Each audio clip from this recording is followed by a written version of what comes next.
Hi,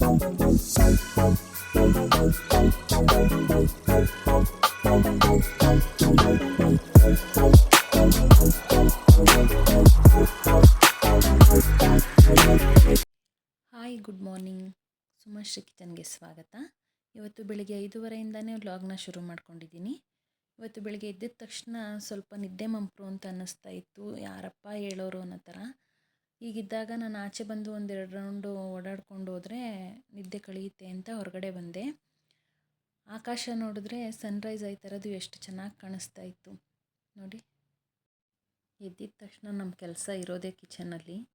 ಇವತ್ತು ಟಿಫನ್ಗೆ ಹೆಸ್ರು ಕಾಳು ಗೊಜ್ಜು ಮತ್ತು ಚಪಾತಿನ ಮಾಡೋಣ ಅಂತ ರೆಡಿ ಮಾಡ್ಕೊತಾ ಇದ್ದೀನಿ. ಮೊದಲಿಗೆ ಹೆಸ್ರು ಕಾಳನ್ನ ಕುಕ್ಕರ್ಗೆ ಹಾಕಿ ಅದನ್ನು ತೊಳ್ಕೊಂಡು ಅದನ್ನು ಬೇಯೋಕೆ ಇಟ್ಕೊತಾ ಇದ್ದೀನಿ. ಅದು ಬೇಯೋದ್ರೊಳಗಡೆ ಚಪಾತಿ ಹಿಟ್ಟನ್ನು ಕಲಸಿ ರೆಡಿ ಮಾಡಿ ಇಟ್ಕೊತಾ ಇದ್ದೀನಿ.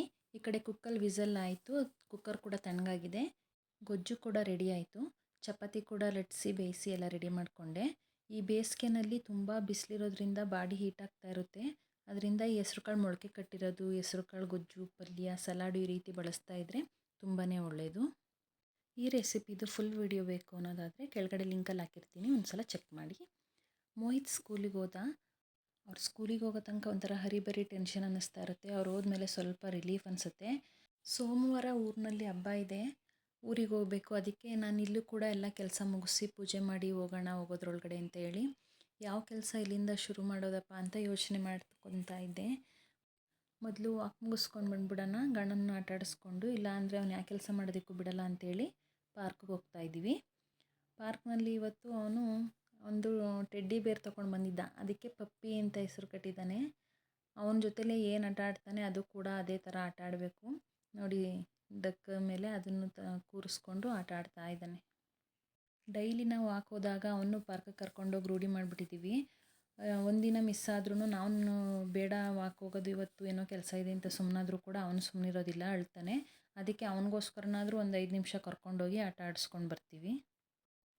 ಬೆಳಿಗ್ಗೆ ಈ ರೀತಿ ಬರ್ಡ್ಸ್ಗಳು, ಚಿಟ್ಟೆ, ಈ ನೇಚರು, ಮರ ಗಿಡ ಎಲ್ಲ ನೋಡ್ತಾ ಇದ್ದರೆ ಮೈಂಡ್ ಒಂದು ರೀತಿ ರಿಫ್ರೆಶ್ ಆದಂಗೆ ಅನ್ನಿಸ್ತಾ ಇರುತ್ತೆ, ಕೂಲ್ ಅಂತ ಅನಿಸುತ್ತೆ. ಬೆಳಿಗ್ಗೆಯಿಂದ ಸಂಜೆ ತನಕ ಗಂಡನ ನೋಡ್ಕೊಳ್ಳೋದು, ಮನೆ ಕೆಲಸ ಅಂತ ಹೇಳಿ ಮನೆಯಿಂದ ಆಚೆ ಬರೋದಕ್ಕೆ ಆಗೋದಿಲ್ಲ. ಅದಕ್ಕೇ ಬೆಳಿಗ್ಗೆ ವಾಕ್ ಮಾತ್ರ ಮಿಸ್ ಮಾಡ್ಕೊಳ್ಳೋದಿಲ್ಲ, ಯಾಕೆಂದರೆ ನಮಗೂ ಒಂದು ರೀತಿ ಚೇಂಜ್ ಅಂತ ಅನಿಸುತ್ತೆ. ಪಾರ್ಕ್ನಲ್ಲಿ ಒಂದು ಒತ್ತಿ ಮರ ಇದೆ ನೋಡಿ, ಎಷ್ಟು ಚೆನ್ನಾಗಿ ಅಂದ್ಬಿಟ್ಟಿದೆ ಅಂತ. ಎಷ್ಟು ಬಿಟ್ಟಿದೆ ಅಂದರೆ ನಮ್ಮ ಗಂಡ ಅಮ್ಮ ಕಿತ್ಕೊಡು ತಿಂತೀನಿ ಅಂತ ಇದ್ದ. ಅದು ಕೆಳಗಡೆ ಎಲ್ಲ ಬಿದ್ದು ಹಾಳಾಗ್ಬಿಟ್ಟಿತ್ತು. ಮೇಲ್ಗಡೆ ಎಟ್ಕಿಸ್ತಿರ್ಲಿಲ್ಲ. ಹಂಗಾದ್ರೂ ಯಾವುದೋ ಒಂದು ಕೋಲ್ ತೊಗೊಂಡು ಎಟಕಿಸಿ ನೋಡಿದ್ವಿ, ಬಟ್ ಅದು ತುಂಬ ಹುಳ ಇತ್ತು, ತಿನ್ನೋದಕ್ಕೆ ಆಗ್ತಿರ್ಲಿಲ್ಲ. ಪಾರ್ಕಿಂದ ವಾಕ್ ಮುಗಿಸ್ಕೊಂಡು ಬಂದು ಒಂದು 10 ನಿಮಿಷ ರೆಸ್ಟ್ ಮಾಡಿ ಕಾಫಿ ಕುಡಿದು ಕೆಲಸನ ಶುರು ಮಾಡ್ಕೊಳ್ಳೋಣ ಅಂತ ಹೇಳಿ ಶುರು ಮಾಡ್ಕೋತಾ ಇದ್ದೀನಿ. ಹಬ್ಬ ಇರೋದು ಊರಿನಲ್ಲಿ, ಅಲ್ಲೂ ಕೂಡ ಎಲ್ಲ ಕ್ಲೀನ್ ಮಾಡಿ ಬಂದಿದ್ದೀನಿ. ಈಗ ಮತ್ತೆ ಹೋಗಿ ಕೂಡ ಅಲ್ಲೂ ಕ್ಲೀನ್ ಮಾಡ್ಕೋತೀನಿ. ಆದರೂ ಹಬ್ಬ ಅಂತಂದಾಗ ಏನೋ ಒಂಥರ ಇಲ್ಲೂ ಏನು ಕ್ಲೀನ್ ಮಾಡಲಿಲ್ವಲ್ಲ, ಎಲ್ಲ ಕ್ಲೀನ್ ಮಾಡಿಬಿಟ್ಟು ಬರಬೇಕಿತ್ತು ಅಂತ ಅನ್ನಿಸ್ತಾ ಇರುತ್ತೆ. ಅದಕ್ಕೆ ನಾನು ಯಾವಾಗ ಹಬ್ಬಕ್ಕೆ ಊರಿಗೆ ಹೋದ್ರೂ ಕೂಡ ಫಸ್ಟು ಇಲ್ಲಿ ನಮ್ಮ ಮನೆಯಲ್ಲಿ ಎಲ್ಲನೂ ಮುಗಿಸಿ ದೇವರಿಗೆ ದೀಪ ಹಚ್ಚಿ ಆಮೇಲೆ ಊರಿಗೆ ಹೋಗ್ತೀನಿ. ದುಂಬೊಡೆದಿದ್ದಾದಮೇಲೆ ಬೆಡ್ಶೀಟ್ ಎಲ್ಲ ತೆಗೆದು ಬೇರೆ ಬೆಡ್ಶೀಟ್ ಹಾಕೊಳ್ಳೋಣ ಅಂತ ಹೇಳಿ ಬೆಡ್ಶೀಟೆಲ್ಲ ತೆಗಿತಾ ಇದ್ದೀನಿ.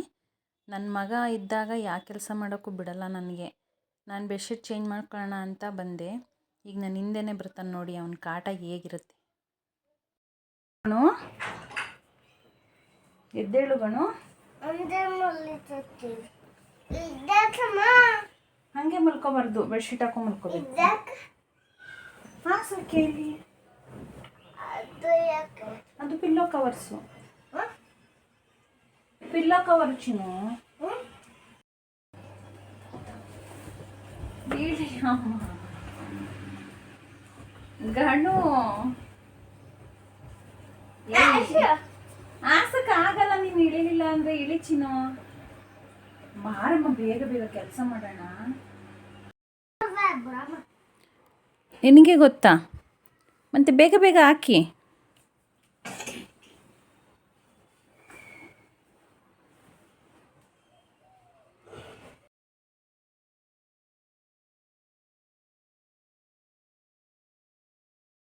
ಹೇಗಿದ್ದರೂ ಅವನು ಇವಾಗ ಕೆಲಸ ಮಾಡೋದಕ್ಕೆ ಬಿಡಲ್ಲ.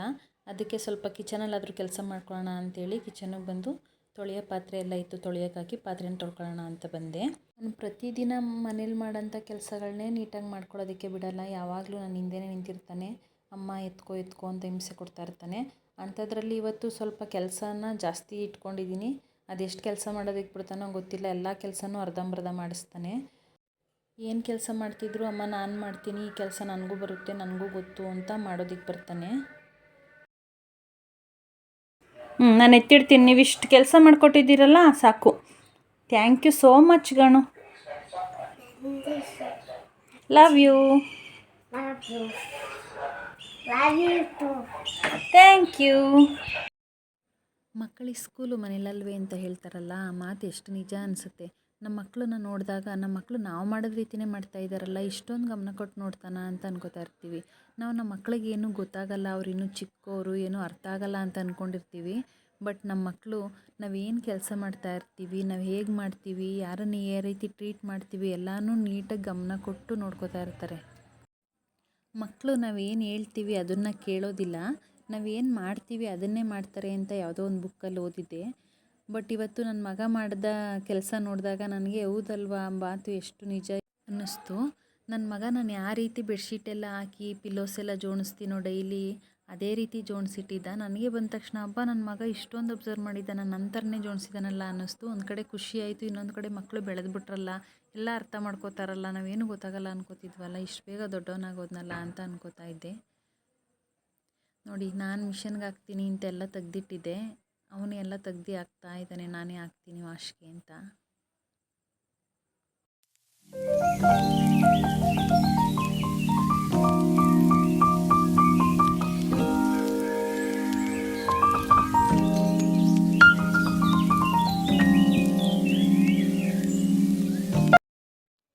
ನಾನು ಬಟ್ಟೆ ಎಲ್ಲ ವಾಶ್ಗೆ ಹಾಕಿ ಸ್ವಲ್ಪ ಕೆಲಸ ಮುಗಿಸ್ಕೊಳ್ಳೋದ್ರೊಳಗಡೆ ನನ್ನ ಮಗ ಏನು ಮಾಡ್ಕೊಂಡಿದ್ದಾನೆ ಅಂತ ನೋಡಿ. ನನ್ನ ಪಾಡಿಗೆ ನಾನು ಕೆಲಸ ಮಾಡ್ತಾಯಿದ್ದೀನಿ, ಆಟಾಡ್ತಾ ಇದ್ದಾನೆ ಅಂತ ಅವನೋಗಿ ನದಿ ಹತ್ರ ಎಲ್ಲ ನೀರು. ಎಲ್ಲಿಗೆ ಬರ್ತೀರಾ? ಸೋಪ್ ಹಾಕೊಂಡು. ಸೋಪ್ ಹಾಕಬಾರ್ದು, ಕೈಯೆಲ್ಲ ಉರಿ ಬರುತ್ತೆ. ಬಟ್ಟೆ ಸೋಪ್ ಮುಟ್ಟಬಾರ್ದು ನೀವು. ಬಟ್ಟೆ ಎಲ್ಲ ಯಾಕೆ ಹಿಂಗೆ ತೇವ ಮಾಡಿಕೊಂಡೆ ಅಂದರೆ ಹಂಗೆ ನಿಂತಿರು, ಡ್ರೆಸ್ ಚೇಂಜ್ ಮಾಡಿಕೊಡಲ್ಲ ನಾನು, ಹಂಗೆ ಇರಿ ನೀವು. ಹೋಗ್ಬೇಡಿ, ಒಳಗಡೆ ಎಲ್ಲ ನೀರಾಗುತ್ತೆ. ಹೇಗಿದ್ದರೂ ಬಟ್ಟೆ ತೇವ ಮಾಡ್ಕೊಂಡಿದ್ದಾನಲ್ಲ, ಇನ್ನೊಂದು ಸಲ ಚೇಂಜ್ ಮಾಡೋದೇನು, ಸ್ನಾನ ಮಾಡಿಸ್ಬಿಡೋಣ ಅಂಥೇಳಿ ಅವನಿಗೆ ಸ್ನಾನ ಮಾಡಿಸಿ ಅವನನ್ನು ರೆಡಿ ಮಾಡಿದೆ. ಅವನು ಆಟ ಆಡ್ಕೊಳ್ತಾ ಇದ್ದ. ನಾನು ಚಪಾತಿ ಎಲ್ಲ ತಿಂಡಿ ಮುಗಿಸ್ಕೊಬಿಡೋಣ ಅಂಥೇಳಿ ಚಪಾತಿ ಎಲ್ಲ ಲಟ್ಟಿಸ್ಕೊಂಡೆ. ಅವನಿಗೂ ತಿಂಡಿ ತಿನ್ನಿಸಿ ನಾನು ನಮ್ಮ ಮನೆಯವರು ಇಬ್ಬರು ಕೂಡ ತಿಂಡಿ ಮುಗಿಸ್ಕೊಂಡ್ವಿ. ಅಷ್ಟರೊಳಗಡೆ ಮಿಷನ್ಗೆ ಹಾಕಿದ ಬಟ್ಟೆ ಎಲ್ಲ ವಾಶ್ ಆಗಿತ್ತು. ಬಿಸಿಲು ಚೆನ್ನಾಗಿತ್ತಲ್ವ, ಬೆಡ್ಶೀಟ್ಗಳು ಒಣ್ಕೊಳ್ಳುತ್ತೆ, ಸಂಜೆ ಅಷ್ಟರೊಳಗಡೆ ಎಲ್ಲ ಮಡಚೆತ್ತಿಡ್ಬೋದು ಅಂತ ಹೇಳಿ ಎಲ್ಲ ಒಣಾಕ್ತಾಯಿದ್ದೀನಿ. ನಾನು ಬಟ್ಟೆ ಒಣಗಾಕ್ತಾಯಿದ್ರೆ ಬಟ್ಟೆಗೆಲ್ಲ ಕ್ಲಿಪ್ ಹಾಕೋದಕ್ಕೆ ಅವನೇ ಕ್ಲಿಪ್ ಕೊಡಬೇಕು ಅಂತ ಹೇಳಿ ಕ್ಲಿಪ್ಪೆಲ್ಲ ಚೆಲ್ಕೊಂಡು ಕೂತಿದ್ದಾನೆ. ಯಾವಾಗ ಬಟ್ಟೆ ಒಣಗಾಕಿದ್ರು ಅಷ್ಟೇ ಕ್ಲಿಪ್ ಅವನೇ ಕೊಡಬೇಕು. ಹಬ್ಬ 11 ಗಂಟೆಗೆ ಯಾವ ರೀತಿ ಬಿಸಿಲಿದೆ ಅಂತ ಹೇಳಿದ್ರೆ, ಟೆರೆಸ್ ಮೇಲೆ ಒಂದು 4 ಬೆಡ್ಶೀಟ್ಗಳು ಒಣಗಾಕ್ಬಿಟ್ಟು ಬರೋಷ್ಟೊತ್ತಿಗೆ ಸಾಕಾಯಿತು. ಸ್ನ್ಯಾಕ್ಸ್ ಟೈಮ್ ಆಯಿತು ಅಂತ ಹೇಳಿ ಗಣಂಗೆ ಸ್ವಲ್ಪ ದ್ರಾಕ್ಷಿ ಇತ್ತು, ದ್ರಾಕ್ಷಿನೆಲ್ಲ ಕ್ಲೀನಾಗಿ ವಾಶ್ ಮಾಡಿಕೊಟ್ಟಿದ್ದೀನಿ, ತಿಂತ ಕೂತಿದ್ದಾನೆ. ಮನೆ ಕೆಲಸ ಎಲ್ಲ ಮುಗಿಸ್ಕೊಂಡೆ. ಸ್ವಲ್ಪ ಪಾಸ್ಪೋರ್ಟ್ ಆಫೀಸ್ ಹತ್ರ ಹೋಗಿದ್ದು ಬರಬೇಕಿತ್ತು, ಹೋಗಿದ್ದು ಬರೋಣ ಅಂತ ಹೋಗ್ತಾಯಿದ್ದೀವಿ. ಏನು ಬಿಸಿಲಿದೆ ಅಂದರೆ ನಾವು ಹೊರಟಿದ್ದು ಮಧ್ಯಾಹ್ನ 1:30. ಬಿಸಿಲು ಸರಿಯಾಗಿತ್ತು. ಯಾಕಾದರೂ 2 ವೀಲರಲ್ಲಿ ಬಂದ್ವಪ್ಪ, ಕಾರಲ್ಲಿ ಬಂದಿದ್ರೆ ಆಗಿರೋದು, ಈ 2 ವೀಲರಲ್ಲಿ ಕೂರೋಕ್ಕೆ ಆಗ್ತಾಯಿಲ್ಲ ಅನ್ನಿಸ್ತಾ ಇತ್ತು. ಗಣ ಸ್ಕೂಟಿನಲ್ಲಿ ಮುಂದೆ ಬೇರೆ ನಿಂತ್ಬಿಟ್ಟಿದ್ದ. ಬಿಸಿಲಿಗೆ ಅವನ ಮುಖ ಎಲ್ಲ ರೆಡ್ಗೆ ಆಗಿಬಿಟ್ಟಿತ್ತು. ನಮಗೆ ಅಲ್ಲಿ ಟೈಮ್ ಕೊಟ್ಟಿದ್ದು 2:45ಗೆ, ಬಟ್ ನಾವು ಸ್ವಲ್ಪ ಬೇಗ ಹೊರಟೋಗಿದ್ವಿ. ಅಲ್ಲಿ ಟೈಮಿಂಗ್ಸ್ ಪ್ರಕಾರ ಬಿಡೋದು, 2:45 ಇನ್ನೂ ಒಳಗಡೆ ಸೇರಿಸ್ತಿರ್ಲಿಲ್ಲ. ಒಳಗಡೆ ಹೋದ್ಮೇಲೆ ಅದು ಕೆಲಸ ಮುಗಿಯೋ ತನಕ ಆಚೆ ಬಿಡಲ್ಲಂತೆ. ಅದಕ್ಕೇ ಹೊಟ್ಟೆ ಹಶ್ವಾಗುತ್ತೆ, ಆಮೇಲೆ ಸ್ವಲ್ಪ ಏನಾದರೂ ತಿನ್ಕೊ ಹೊರಟೋಗೋಣ ಅಂಥೇಳಿ ಹೋಟೆಲಿಗೆ ಬಂದ್ವಿ. ಗಣಂಗೆ ಸೆಟ್ ದೋಸೆ ಅಂದರೆ ಇಷ್ಟ, ಅದನ್ನು ಹೊಟ್ಟೆ ತುಂಬ ತಿಂತಾನೆ. ಅದಕ್ಕೆ ನಾನು ಎಲ್ಲೋದ್ರೂ ಸೆಟ್ ದೋಸೆ ತೊಗೋತೀನಿ. ಒಂದು ಸೆಟ್ ದೋಸೆ, ಒಂದು ರೋಟಿ ಕರಿ ತೊಗೊಂಡಿದ್ವಿ. ಊಟ ಮುಗಿಸ್ಕೊಂಡು ಬಂದ್ವಿ. ಅಷ್ಟರೊಳಗಡೆ ಇನ್ನು 2:15 ಅವ್ರನ್ನ ಬಿಡ್ತಾಯಿದ್ರು. ನೋಡಿ ಎಷ್ಟು ಕ್ಯೂ ಇದೆ. 2:15 ಅವರೇ ಸುಮಾರು ಒಂದು 200 ಜನ ಇರ್ಬೋದು ಅನಿಸುತ್ತೆ. ಬಿಸಿಲು, ಯಾರಿಗೂ ಅಲ್ಲಿ ನಿಂತ್ಕೊಳ್ಳೋಕೆ ನೆರಳಿಲ್ಲ. ಜನಗಳ ಪರದಾಟ ನೋಡಬೇಕು. ನಾವು ಮನೆ ಒಳಗಡೆ ಇದ್ದು ನಮಗೆ ಗೊತ್ತಾಗಲ್ಲ. ಯಾವುದಾದ್ರೂ ಈ ರೀತಿ ಆಫೀಸ್ಗಳಲ್ಲಿ ಒಂದು ಕೆಲಸ ಮಾಡಿಸ್ಕೋಬೇಕು ಅಂದರೆ ಈಗ ಎಷ್ಟು ರಿಸ್ಕ್ ಆಗುತ್ತೆ. ನಮ್ಮ ಮನೆಯವರು ಪಾಸ್ಪೋರ್ಟ್ ಆಫೀಸ್ಗೆ 2 ತಿಂಗಳ ಹಿಂದೆಯೇ ಹೋಗಿದ್ದರು. ಬಟ್ ಮ್ಯಾರೇಜ್ ಸರ್ಟಿಫಿಕೇಟ್ ಇಲ್ಲ ಅನ್ನೋ ಒಂದೇ ಕಾರಣಕ್ಕೆ ಆವಾಗ ಕೆಲಸ ಆಗಿರಲಿಲ್ಲ.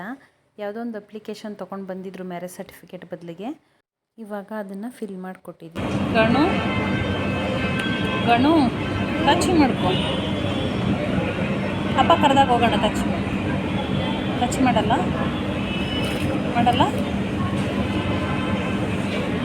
ಗಣಂಗೆ ಅಂತ ಮನೆಯಿಂದನೇ ಸ್ವಲ್ಪ ಚಿಕ್ಕಿ ಫ್ರೂಟ್ಸು ಎಲ್ಲ ತೊಗೊಂಡೋಗಿದ್ದೆ. ಟೈಮ್ ಪಾಸ್ ಮಾಡಬೇಕಲ್ಲ ಅವ್ರು ಬರೋ ತನಕ. ಸೊ ಎಲ್ಲ ಕೊಟ್ಟಿದ್ದೆ, ತಿಂತ ಕೂತಿದ್ದ. ಮಕ್ಕಳನ್ನ ಎಲ್ಲಾದರೂ ಆಚೆ ಕರ್ಕೊಂಡೋದ್ರೆ ಸ್ವಲ್ಪ ಸುಧಾರಿಸೋದು ಕಷ್ಟ.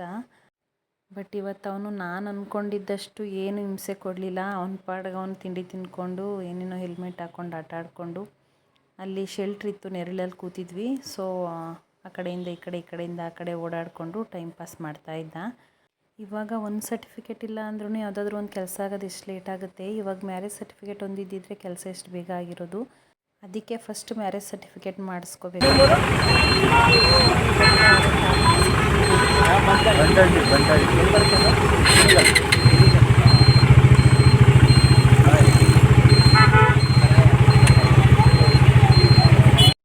ಟ್ರಾಫಿಕ್ನಲ್ಲಿ ಯಾರೋ ಅಂಕಲ್ ಸಿಕ್ಕಿದ್ರು, ಕ್ಯೂಟಾಗಿದ್ದಾನೆ, ಯಾವ ಊರು ಏನು ಯಾಕೆ ಸ್ಕೂಲ್ಗೆ ಹೋಗಿಲ್ಲ ಅಂತ ಗಣನ ಮಾತಾಡಿಸ್ತಾಯಿದ್ರು.